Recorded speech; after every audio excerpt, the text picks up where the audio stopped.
I think it's about a week since I took a video. Um, I kind of just couldn't. I couldn't really face it. Um, which probably seems nuts because the last video I took, I think, was like, yeah, I'm having a great day, I'm out hiking.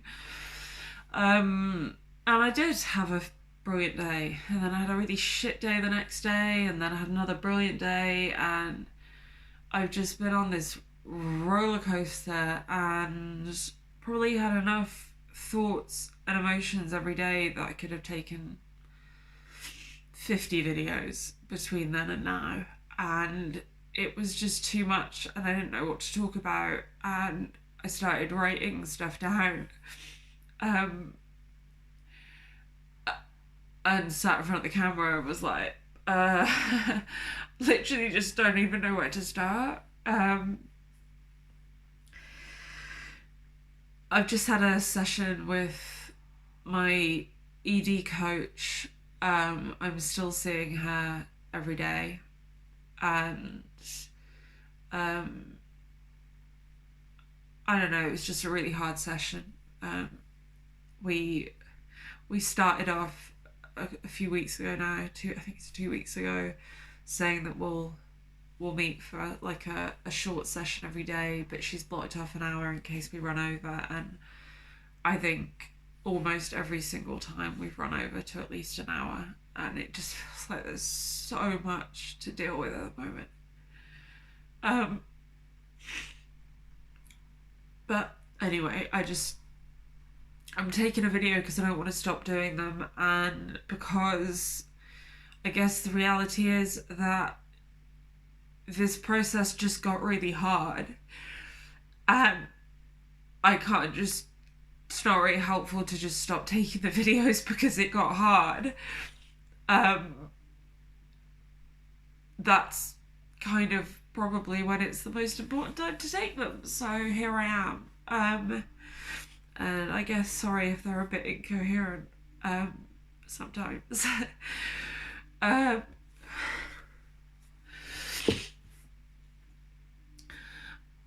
so I think, I don't know, I just describe a bit of today. Yesterday was really good. I've started something with a friend who's helping me out.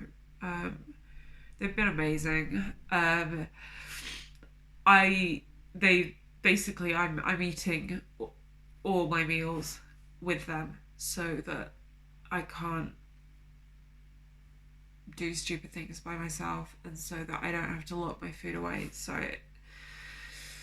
it's reducing, like removing the kind of, I mean, the lock boxes they were the only thing that made me feel safe, locking my food away so that because I couldn't trust myself, but they were toxic because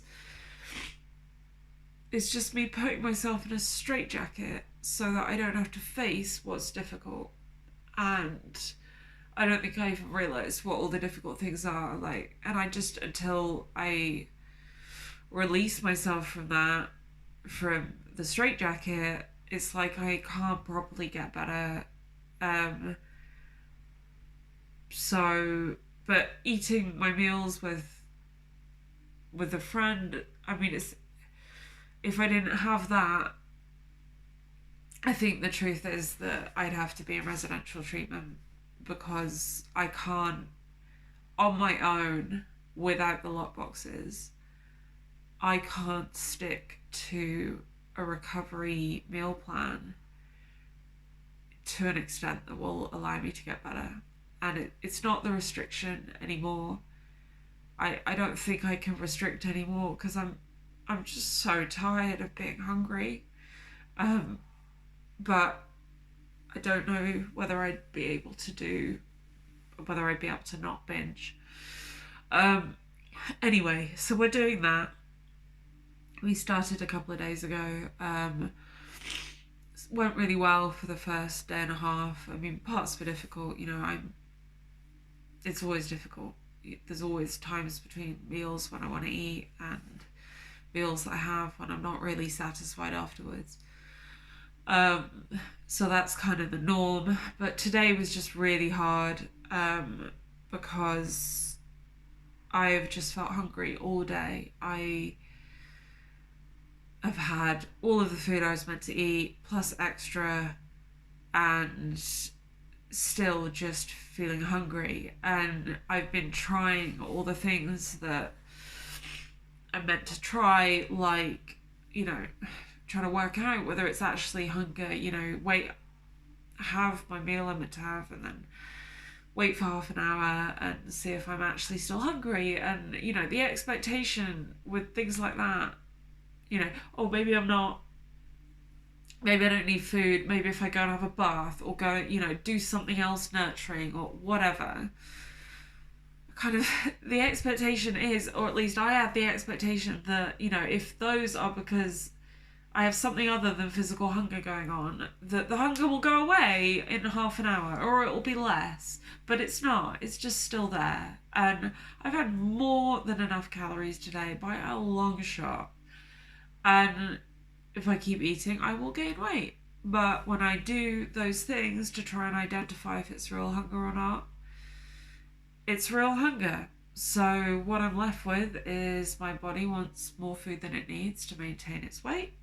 So I think the upshot of my session today is that, well, basically what my coach said is, well, you get to choose. You have two options. You either hang on tight to staying the weight you are and pay for it by being genuinely hungry all the time, or you choose being satisfied and not being ruled by hunger, and your weight will do what it will do. So I can't choose that because I can't live like this anymore. I can't do it. It's making me crazy. Completely non-functional. So that's what I'm left with. So I don't know where that goes. I have no idea. And I'm scared because, if that's just my body trying to be at a higher set point, then that's great. I need to gain the weight and I'll get there and it'll level out. That assumes that set points are real, and I don't think anyone actually knows if that's true or not. There's just nothing's concrete, nothing's actually evidence. And I've been listening to so much health at every size, body positivity stuff, and it's kind of great, but it's also like evangelical and so extreme in one direction in a way that makes me not trust it. And all the other stuff, the kind of health, being slim is healthy, all of that stuff is extreme in the other direction. And I feel like I'm in this no man's land in the middle where I have nowhere to go because every framework that I'm exposed to feels too extreme to be real. Like it all feels like bullshit, and I don't know what's real anymore. So I don't know. I think all I feel in this moment is that I can't deal with being constantly hungry in a way that makes me feel completely crazy. So for the next 24 hours anyway, I'm just going with that. Just going with, if I'm hungry, I'll eat. And aim to not binge. And because I'm eating with my friend, I think the chance of binging is very low.